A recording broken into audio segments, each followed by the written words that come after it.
Hello, high, সবাই join হয়ে যাও প্লিজ।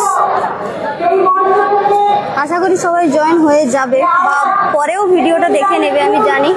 তো এখন আমরা আছি কলেজ স্ট্রিটে, তোমরা হয়তো চিনতেই পারছো, ক্যালকাটা ইউনিভার্সিটি। তো আমি এই কারণেই লাইভে এলাম যে দেখো স্টুডেন্টের মধ্যে একতা কতটা। তো দেখো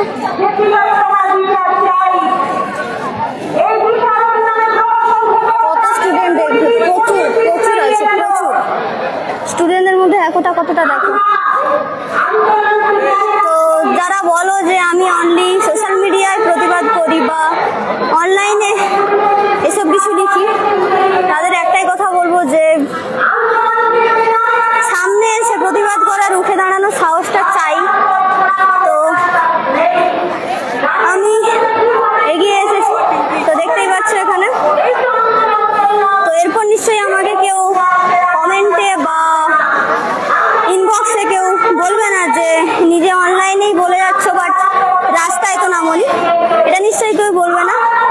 তো দেখো আজকে আমরা নারী স্বাধীনতার জন্য, ধর্ষকদের বিচারের জন্য কলকাতার রাজপথে নেমেছি।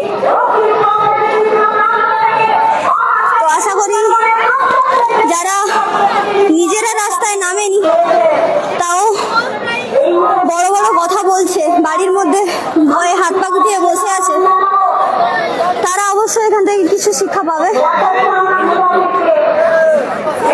তো তোমরা অবশ্যই বুঝতে পারছো আমি হাঁপিয়ে গেছি অবভিয়াসলি, কারণ পুরো হাওড়া স্টেশন থেকে এখানে হেঁটে হেঁটে এসছি মিছিল করে করে আরজি করার জন্য। তো এখন অনেকেই বলছে যে আমার বাড়ির তো কেউ হয় না, তো আমি কেন মিছিলে জয়েন হব। অনেকেই তো মিছিলে জয়েন হচ্ছে, ওরা হলেই হবে। বাট তাদের উদ্দেশ্যে আমি একটাই কথা বলি যে আজকে যদি ওই মেয়েটা মৌমিতা দিদি ভাই যদি তোমার নিজের বাড়ির কেউ হতো, তোমার প্রেমিকা বা তোমার বোন বা তোমার দিদি কেউ যদি হতো, তাহলে কি তুমি আমাদের সঙ্গে পা মেলাতে না? এই একটাই কথা তাদের উদ্দেশ্যে বলবো, যারা হাত পা গুটিয়ে বসে আছো যে আমার একার দ্বারা কি হবে, একা এগিয়ে কি হবে। আরে ভাই একা নয়, দেখো এখানে হাজারো হাজারো স্টুডেন্ট এসেছে, ঠিক আছে? সো তোমরাও জয়েন হও। এই একা একা বলে ঘরে হাত পা গুটিয়ে বসে থেকে কোনো লাভ নেই, ঠিক আছে?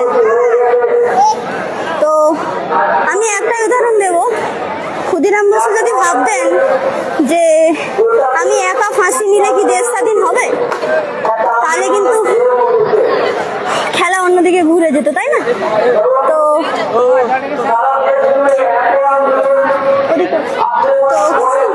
ক্ষুদিরাম বসু যেহেতু ওদিকে আছে,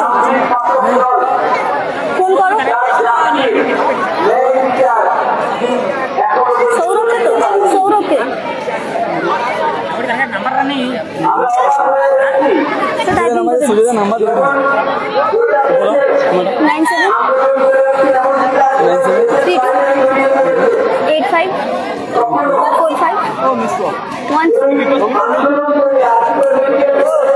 সরি একটু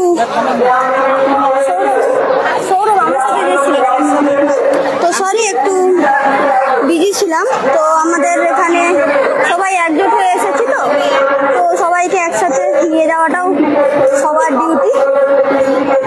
দেখতেই পাচ্ছ সবাই হাঁপিয়ে গেছে, তাই এখানে বসে আছে। এরপর আবার আমাদের যাত্রা শুরু হবে। তো একটাই কথা বলবো, কেউ বাড়ির ভেতর হাত পা গুটিয়ে বসে থাকো না, এগিয়ে এসো। আমার এই একটাই মেসেজ, সোশ্যাল মেসেজ সবাইকে। হ্যাঁ, অনেকে হয়তো ভাবতে পারো অনেক বড় বড় কথা বলছি, বাট আমি তো একটা মেয়ে, আর অবভিয়াসলি আমি অ্যাডাল্ট। তো একটা মেয়ে হয়ে, একটা স্টুডেন্ট হয়ে এই কথাগুলো বলার বাক স্বাধীনতা আমার আছে। তো ভুল করে উঠে উল্টো পাল্টা কমেন্ট কিন্তু করো না, তাহলে কিন্তু আমাকে কমেন্টে রিপ্লাই দিতে হবে না, পাবলিকই তোমার কমেন্টে রিপ্লাই দিয়ে দেবে, ঠিক আছে? তো চলো, বেশিক্ষণ হয়তো লাইভটা কন্টিনিউ করতে পারবো না, কারণ এরপর আমাদের যাত্রা আবার শুরু হবে।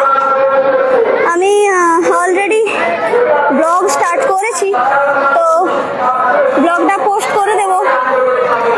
দেখি কালকের দিকে ব্লগটা হয়তো পোস্ট করব, তখন তোমরা দেখে নিও আমরা কতটা কষ্ট করে মমিতাদির জন্য লড়ছি। হ্যাঁ,